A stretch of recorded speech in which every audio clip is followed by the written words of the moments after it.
40. I've got some. I'm not going to call them Swifties just yet. I don't want to cast any aspersions over what we've got, but you're tuned in to Healthy Minds, Better Lives. It's the second Thursday of the month. It's gone 9 o'clock, which means that I am joined by Tammy and Hayley. Good evening to you both. Good evening. It's lovely to have you back here on Healthy Minds. Tammy, what's the highlight of yours from the last month? Oh, there's just been so much. It's just that really embracing October, just really embracing the autumn, and just seeing all the colours change. It's just a lovely time of the year. It really is. Hayley, same question to you. I've just been getting through my days. I'm trying to remember though. You were in control, weren't you, last month? And you're like, right. In fact, you've been the nest has been flown, isn't it? Yeah. Well, just after I took my daughter to Manchester, and I thought life was going to get easier. You know, it really did not. I feel like I have more kids than I should have at home, but no, it's just I think settling into that new school routine or college routine. Sometimes it takes 2 hours round trip to take him to college in Swansea from Llanelli, believe it or not. Really? Yeah, it's because of where he is. But I'm starting to get into it. So okay. I'm doing okay. I'm by the end of October, I anticipate not having to just get through my day. I'm actually anticipating enjoying my days. Okay. Well, my fingers are crossed for that. Your hair looks fabulous this evening, though. Oh, I washed it. Thank you. That's my favorite answer, because it happens every time I say that. So, your hair's great. I actually washed it for once. It makes a change, doesn't it? It is Healthy Minds, and it's a very special show this evening, and we want you to be a part of it. So if you're listening to this or you're watching this on social media, hello, you can see us over here. You can get involved with the show. You can call or WhatsApp on 01437 764455. That's 01437 764455. If you don't want your name mentioned, then just let us know in the message and be like, can you not say my name? And then we can treat anything that you say with confidentiality and with confidence. You can also use the PWR app. You can download that on your device, how you might be listening to us, and click the send message to studio button. And the same applies. If you don't want your name mentioned, just say no name. And you can also email studio@purewestradio.com, where we'll be able to answer your questions. Again, if you don't want your name mentioned, no name. However, if you comment directly on the video on the Facebook, your name will be public, and it may even make it up on screen, so we'll know everything about you. Not everything about you. We'll know your comment and maybe your picture and your name. So let's be real about this. This evening's show, as well as fielding any questions you may have, we're going to be talking AI companions, because Tammy had a great conversation about this a couple of weeks ago. Tammy, give us a very brief overview. I interviewed the lovely Philippa Forrester from Tomorrow's World, and we talked about a new AI companion called the Mouflin, and it's a soft pet-like creature, and it's great for reducing anxiety, alleviating stress, and when you can't actually have a real pet. So targeted at all ages. And it was a really interesting, informative interview. So, tune into that at the end. Yeah, so stay tuned for that one. We've got Mason tuned in with us right now over on YouTube. We're also going to be hearing from Dave Golding from Patch, who's already here in the studio. Good evening. Good evening, everybody. Good evening. We're going to find out more about Patch and what you do, both when it comes to nutrition and food, but also Christmas toy appeals coming up. It is indeed. So we might even have to mention that. Yeah, I think we'd be rude not to. We'll get him on screen for that one. But before that, someone who knows Dave very well through involvement with Patch, but also a great advocate for food and nutrition. We've got Ellen from Health Aspire with us. Hello, good evening. Hello. Thank you so much for joining us here on Healthy Minds, Better Lives. Well, first of all, I need to say how fabulous the pictures looked from the Narberth Food Festival. Ah, thank you. What were you cooking up over there? Because we share a mutual friend in Jane. Big shout out to Jane. She's wonderful. Yes. But you're the family involved as well. What were you cooking up there? So I was asked to go and do a gluten-free demo.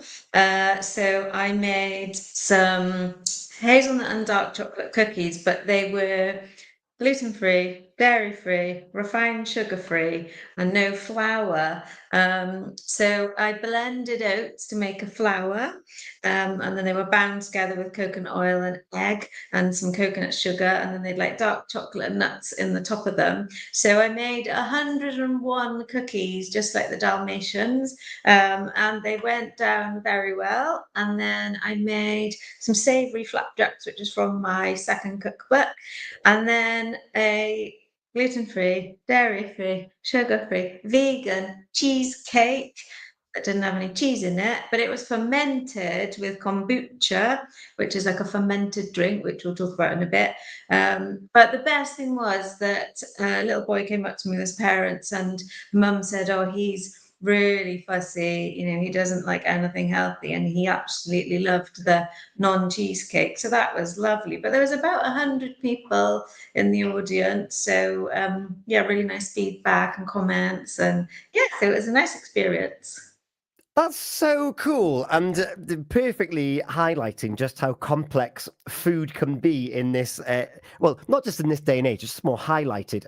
Tammy and Hayley, we got together about 2 weeks ago or so, and we were like, we want to talk about nutrition. Hayley, give us an overview as to why you wanted to discuss this on Healthy Minds. You're on. I think your microphone's off at the moment, Hayley. It's true. I've been looking back at my childhood and how we used to eat in the patterns. And my grandmother, I remember my grandmother's fridge not having a great deal of things in there. And we used to eat really, really well, but she would bake things and she would cook things from scratch. And there were very few tins in the cupboard. The only things I can remember, Heinz soup, tomato soup, beans. I think that's about it I can remember. But in the fridge, it was so little food, but you had like flour and all those things that she would use to make food. And I just wondered about talking about nutrition throughout the seasons. So we started talking about that and thinking of that just how many people actually would recognize or realize that there is seasonal eating now that, always has been, but isn't now. Yeah, so we'll jump into that in just a second. Tammy, what was your bringing this to the listeners here at Healthy Minds? Just following on from Hayley, just that seasonal eating. Sorry, it's becoming such a hot topic that we should. The question is, should we be eating as the kind of like the fruit and the vegetables are at that particular time of year? Even though we can just pop to the supermarket, for example, and pick, and Ellen, we're talking off air, you can get strawberries, for example, all year round, sorry, as opposed to just waiting for the summer. And, even just reflecting back to like my childhood, just thinking about what fruits were available at different times of the year, what vegetables were just available in like large amounts. So for me, it's just delving into that kind of seasonal eating and the importance. And can we go back to it, or should we go back to it? Is probably the better question.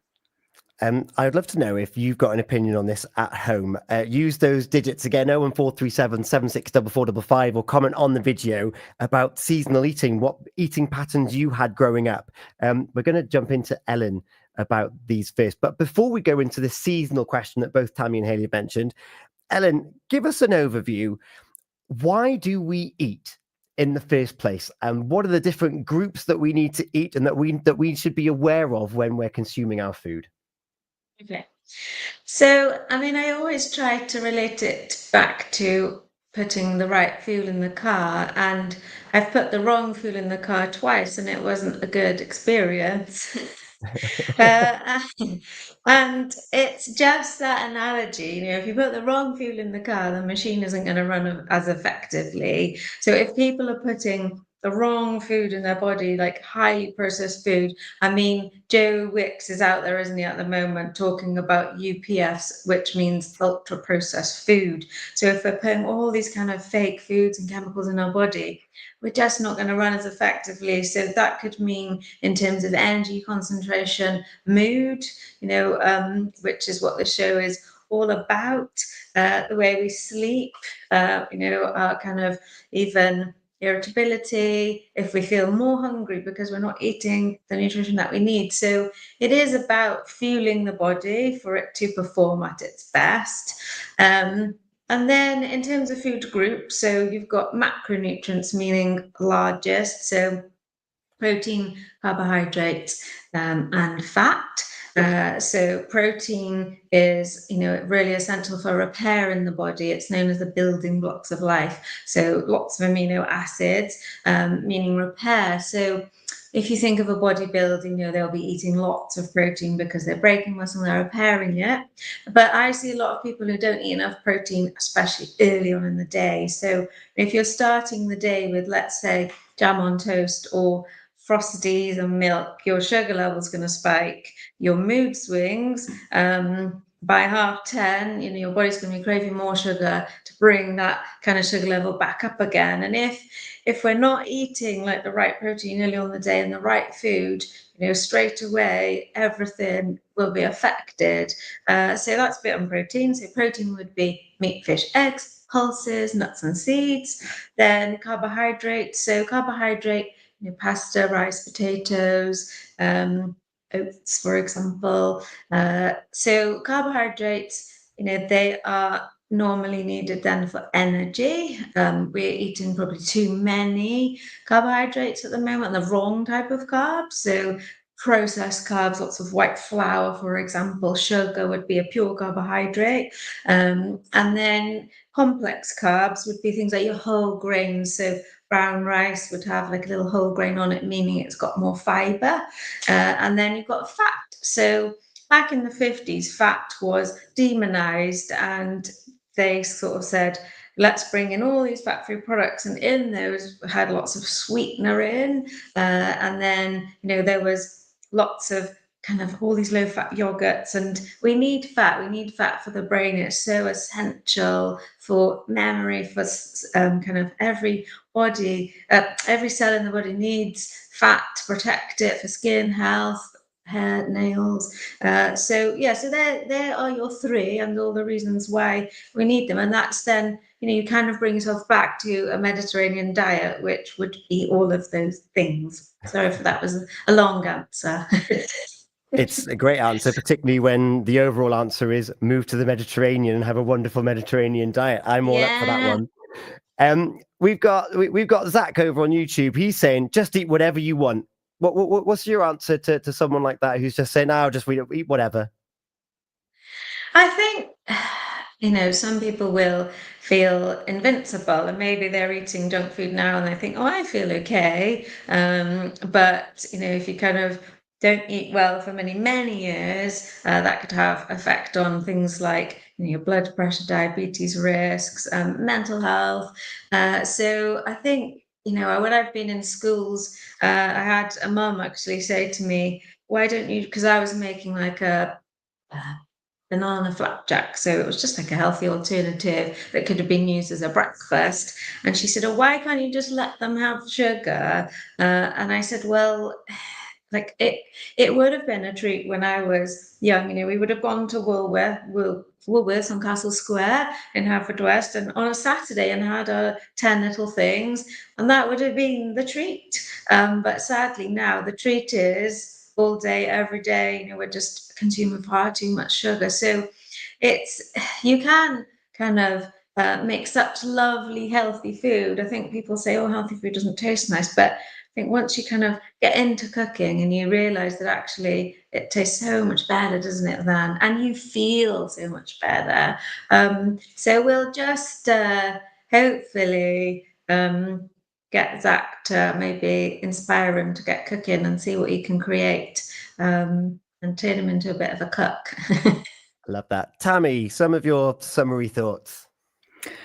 I just think, just embracing that kind of like healthy eating, it is better for your health. Not only is your food more, full of nutrients when it's fresher, when you're eating, and I'll come back to that kind of like seasonal impact. It just means it's going to be good for your digestion as well. And it's just that knock-on effect. So you feel better, you think better, you're functioning better. And not only is it going to impact you, it's going to impact other people as well. So yeah, it's really interesting to listen to you, Ellen. It really is. Yeah. Thank you. Hayley, your microphone. I'm trying to be really good and turn it on and off. And just listening to you about the taste of food, fresh food. Now we have chickens and the eggs are outstanding. You cannot beat fresh eggs. But we also buy our meat direct from farms, and that's a huge difference in terms of taste, texture, the whole thing. People assume that it's more expensive to eat healthier. Is that true? Well, today I was in a school, so I've been part of a project called the FACE Project the last, I'd say 18 months, and that's going into schools talking about eating well on a budget. So one of the recipes that I cook is a cottage pie, and we use only 300 grams of beef mince from a butcher, and then a tin of green lentils. And everyone says, oh, it tastes lovely, and that when it's cooking, it smells amazing. And they're like, because it's good quality beef. So I think, people need to kind of get back to making friends with their butcher, because it isn't that much more expensive. The packaging is so much better, less plastic. But a tin of lentils 50p, so you can have better quality and then pad it out with things like cooked green lentils, and then we put a root veg mash on the top with like 4 different vegetables. So I think it's kind of going back to how it was, wasn't it? Where you went to a butcher and a greengrocer, and that's where you really learn. So on Tuesday I was in a different school, and I was holding up all the different vegetables, and they knew what a parsnip was, but not every school, I go into, I'll hold up a parsnip and I'll say it's a white carrot. And obviously by the end of the session, they know and they've tasted it. And that is just so important, isn't it? Just getting children cooking from scratch and teaching them and tasting. Yeah. Sorry, Tom. I have a beige eater, so I have 3 that eat pretty well. They'll eat more or less anything. But I have a beige eater, and I know there are lots of children out there who are beige eaters. And I came across, I don't know where, but I came across something this week regarding that beige foods are intentionally made to be more tasty than other foods. Have you heard that at all? Is that something that you've come across yourself? No, not that it tastes better, but anything with sugar and fat is going to taste better. I think, when going back to when we were growing up, we would have had our dinner, and then there would have been like bread on the table, when it would have been a filler. But now it's just, that's kind of been used almost too much. But I had a little girl on Tuesday who she was very much that, and only ate yogurt and like dry food. And then we sent around the cottage pie as the taster, and she ate the whole bowl of it. And her mum was like, wow, this is amazing. And she was, she's under dietitian GP. And then I gave some leftovers in a little pub, and I said, oh, do you want to take it home to try and take the lid off to have some more? And which was fab. And I think sometimes it is just getting children to be part of it, like peeling and chopping and stirring, and then they're just more likely to try things. I know it can be really hard, and it's food phobia for some children, but I think we're all so busy, aren't we? And then we're just kind of coming home and cooking everything at speed and not involving the family. So that's a big passion of mine, is kind of getting people back in the kitchen, really cooking. I know. Do you know what really? Oh, sorry, Tom. No, you go, Tam. Oh no, I just that just makes me kind of like just think back to like with my grandmother, and just helping her just bake, or just just being really small, but just that interaction. Yeah. it was just that, it's not so much the day, it wasn't just so much the destination, but it was more just that kind of journey, just sharing that time, whilst learning new skills indirectly. So that's a lovely Which are memory. life So skills, isn't it? It's yes, life skills. absolutely. Yeah, you never forget. No, and it's given the opportunity, having the time. Yeah. Making time. And again, you've touched on it, how we do have these busy lives, and it is very much just we get in and we kind of like just focus on like the next thing, as opposed to actually stopping and having that time. So it's a lovely reminder. Thank you. We are going to move on to seasonality, but you mentioned Joe Wicks earlier. I love going in the kitchen. I'm not very creative in the kitchen, but I can follow a recipe really, really well. I've got the Joe Wicks books. I've got the Jamie Oliver books, who, of course, like you, has been into schools and has had a whole crusade around healthy school dinners. And there's also Dale Pinnock, the medicinal chef. Yeah. I just want to ask this question very quickly, because his book very much proclaims to say, if you cook using these ingredients, you will help your skin and acne, you will help low mood, you will help your hair. How real to form is that? You don't need to say anything particularly about that book, but about having those nutrients in our diet to aid in whatever we might be trying to get over. Well, I see it all the time. People come in for consultations, they drag themselves through the door, all kinds of it. It could be IBS, head stones, psoriasis, and just with the power of food, just changing their diet within a matter of weeks, you see massive improvement. Their whites of their eyes are gleaming, their skin is glowing, and that can happen in a really short space of time. There was an interesting study, so a lot of people will know Tim Spector, who's kind of the guru of gut health at the moment, part of the Zoe and Science nutrition project, and he put his son on a 10-day McDonald's diet. So they tested his gut diversity through stool test. They did the McDonald's diet, and they said in 10 days, the diversity of the gut bacteria dropped by 40%, which is just amazing. And then he kind of stopped, went back to real eating, and quite quickly. So, with gut health, we've got this microbiome living inside of us, and it sounds a bit unusual when you first say that, but they are like the soldiers inside you, and they are your army. So if your gut bacteria isn't as it should be because your diet is heavily processed, lots of things can affect gut health. It could be painkillers, medication, alcohol, smoking, stress, and some of these are through no fault of people. It's just that this list kind of builds up and a gut bacteria drops, and this kind of first line of defense isn't as strong. So they say at least 70% of the immune system's housed in the gut. So if you can really work on that, and that simply is reducing some of those things I spoke about, but the processed foods, the sugar, and having a more varied diet, then this army of soldiers is in a much stronger position. So when bacteria comes along or a cold, you're just going to feel better. You're going to be more energetic and look healthier. So it is amazing. Like, I love that. I love it when people come in and it's their kind of 30-day review, and the difference is just amazing. That's so cool. And that's because of that fuel that we're putting into our body and just tailoring it to your needs and what works for you. If you've got a question for Ellen, we've got it for like another couple of minutes or so. So get them in very quickly. You mentioned the kombucha that you said. I'm going to talk about that a little bit later on. We're talking seasonality of food. And in fact, Hayley has found an amazing link, which I'm going to put in the comments whilst you're talking, Ellen. But seasonality of food and why that's important. Okay, seasonal food before would have meant that we would have had more variety in our diet. So in the summer, we would have eaten very much salads, berries, strawberries would have only been available at that time of year. And then as we move into winter months, much more nourishing root vegetables. That's where your soups come into play.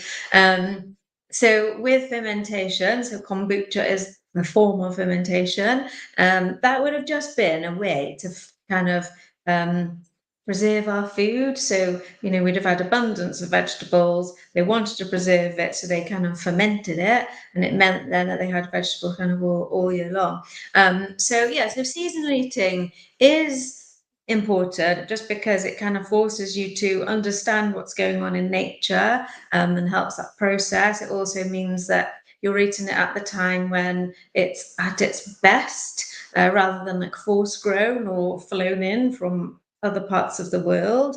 But obviously now you can walk into the supermarket and you can get your hands on absolutely anything. But I'd really encourage people, in Pembrokeshire, we're really lucky that we've got some great vegetable box schemes. So by ordering a vegetable box, it's like kind of a Russian roulette. You don't know what's going to come, and then it forces you to think, oh, I've got this random thing. What am I going to make with it? So there's C&M Organics locally. They do box deliveries. There's a lovely one called Glebe Farm in Tenby. They're just about starting now with the veg box. But yeah, when I spoke about kombucha, so there's 4 Ks, see if you can remember these at the end. So kombucha is a fermented green tea.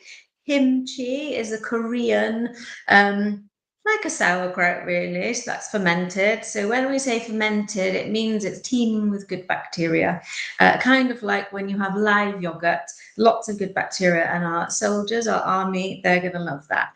Kefir, so if kefir is your fermented milky drink, you're seeing that in supermarkets at the moment, and then kraut, sauerkraut. So they're the 4. And if you can get these foods into your diet daily, even a spoonful, that's just going to kind of top up on your good bacteria.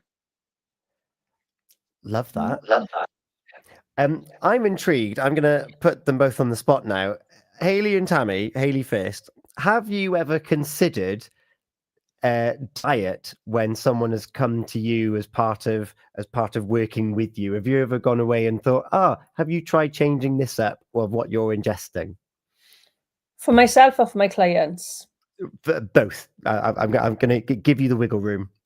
Yeah, I do always advise clients to go and look at their nutrition. It's not my sort of area of expertise, but I'm very hot on that because I don't think it's just mental health or it's just physical health. It's everything, isn't it? For myself, we've got a lot better in the house. My son in particular, the eldest one, he eats extremely healthy. My daughter really eats healthy.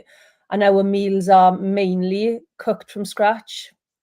So yes, we do a lot, but there is a lot more we could be doing. So I have my little quirks, shall we say, with my diet, which I need, or I should be, or I would like to, if we put it in the right format, change. And little by little, we've just improved how we eat anyway. We eat less. We don't have the big plates. We're really considered, or at least we're more considered now about what we eat. Nice. Tammy?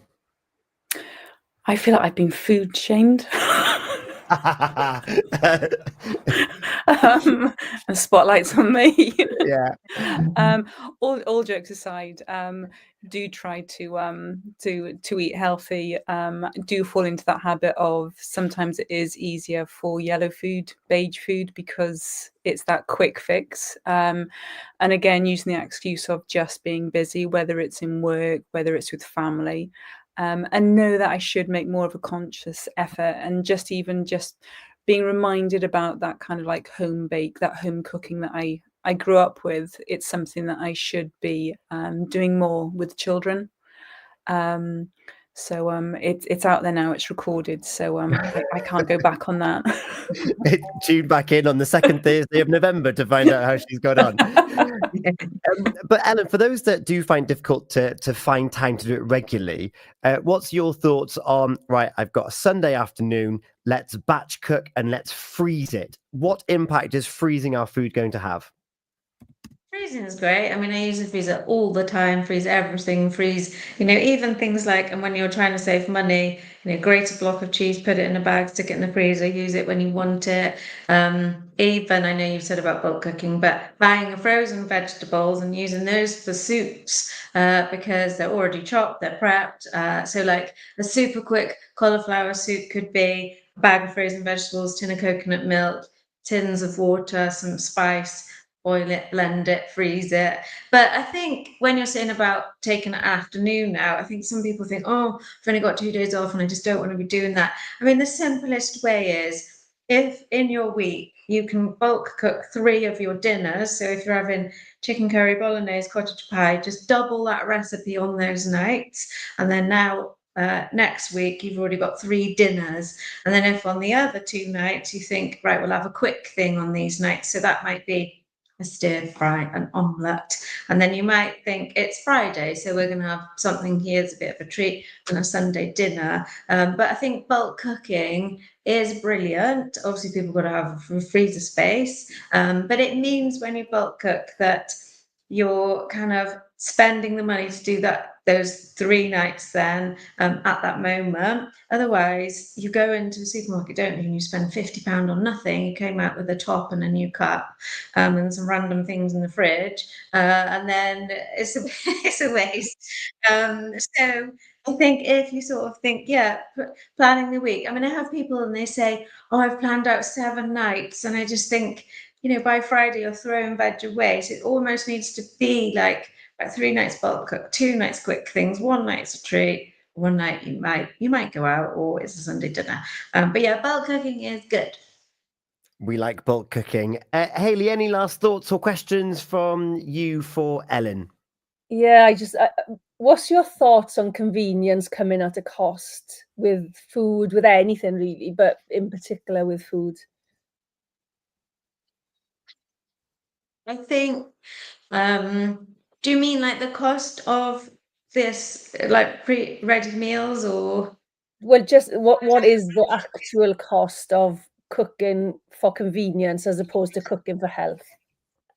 Okay. Well, I was talking about this today to some of the mums, and I think you might think these things are cheaper, but they're not very filling. So if you're eating like a quick thing, probably an hour and a half later, your body's going to be sort of thinking, well, I didn't quite have what I needed there, so I'm going to be more hungry. But I mean, you really can make like a family meal for £5, and I've done it, and the work with patches that I go in and we line up some ingredients and go, right, this now needs to make a curry for £5, but pulses are such a fab way, like cooked pulses, adding a tin of chickpeas to a chicken curry doubles a meal. But I think, when you look at kind of convenience food, initially you think it's cheaper, but I don't think it is when you really kind of compare it to other options that you could be using. Yeah, I think there's other costs as well, and there with convenience foods. There's sort of the health side of it. As you said, long term, maybe for some people it'll be short term. But yeah, okay, thank you. Definitely. Well, health implication. And we didn't talk about winter health, so do you want me to super quickly do it? Go on, Ellen, please. We can't under deliver. So, winter health, obviously winter is starting now. Lots of people anyway, so 2/3 of the population are deficient in vitamin D. We did have a good summer this year, but still probably not, enough that we need. So you can get vitamin D in food, so oily fish, eggs, mushrooms. Tin sardines have 7 times the amount of vitamin D than a whole box of eggs, for example. Lots of people don't like sardines because of the little bones, but you can blend them. But we still probably need a supplement. So the guidelines are to take what's called 400 IU, international units a day.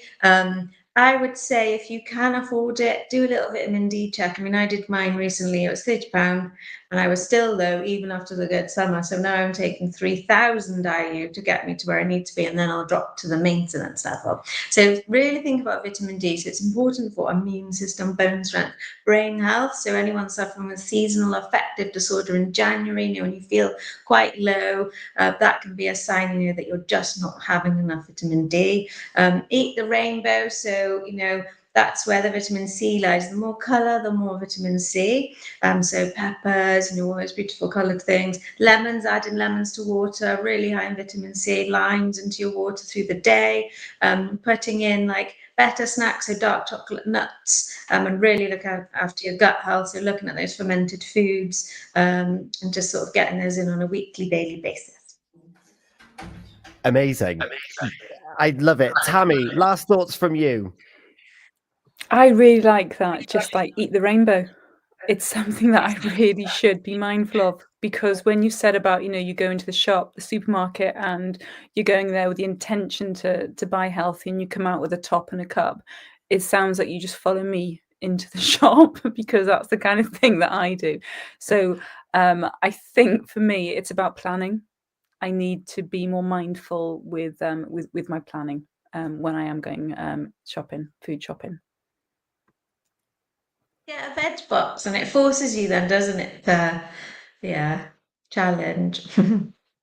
Ellen, thank you so much for your time here this evening.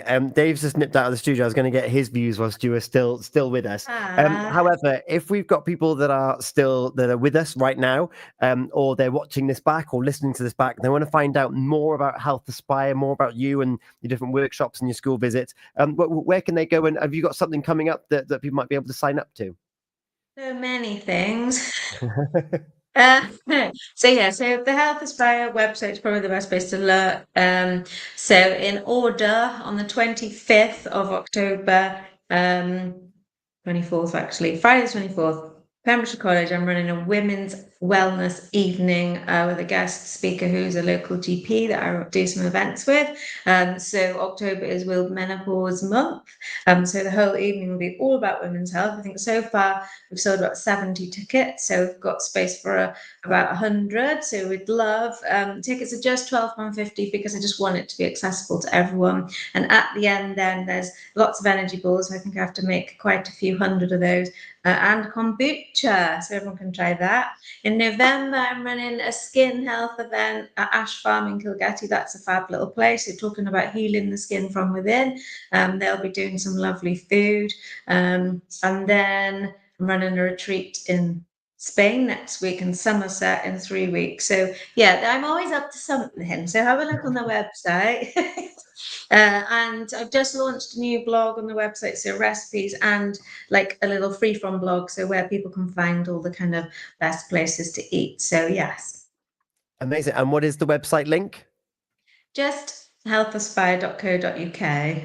healthaspire.co.uk. Ellen, thank you so much for your time. I know that we've kept you a little bit longer than I anticipated, but it's been absolutely fascinating hearing about food and how it interacts with us both physically and mentally, and how it's actually not as complicated as we might think to make sure that we've got a well-balanced diet that's nurturing body, mind, and soul.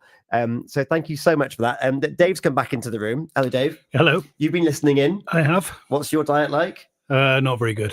I have worked with Ellen before on my diet, and it worked really well for me. And then I went on holiday for 5 weeks to Spain and France. Oh. And then it just slipped back, and I think, like Tammy said, I think she's shamed me now, and I need to get back on it. It's all positive.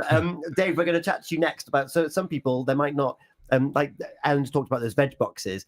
You've got something for those people that might find hardship and they can't actually go to the shops. We're gonna come back and talk about Patch in more detail about what these things have in them to make sure that even those in desperate times have still got a balanced diet. Yeah. Amazing. Thank you so much, Ellen. Thank you so much, Ellen from Health Aspire. She gave details there of different events coming up. So tell your friends. There's a few spaces left. You've been amazing. It's been so insightful to hear about this, and definitely ticked my boxes of what I wanted to learn to do with nutrition. Hayley, Tammy, are you satisfied? Yes, but now we have to go to changes. Yes. Ellen, we'll let you get some rest. We've got Louise with us, my sister. Well, my sister. Apparently, we've just got the comment that's come in saying "my sister!" exclamation mark. She's on the radio. Ellen, thank you so much. We'll catch up with you and find out how your events are getting on. Thank you once again. We're going to take a moment and have Chapel Roan and Hot to Go, like some of these meals that we're going to bulk make, freeze, reheat. They're going to be hot to go, ready for us. Ellen, thank you so much. We'll be back in just a second here on Healthy Minds, Better Lives as we approach at 10 o'clock. 5,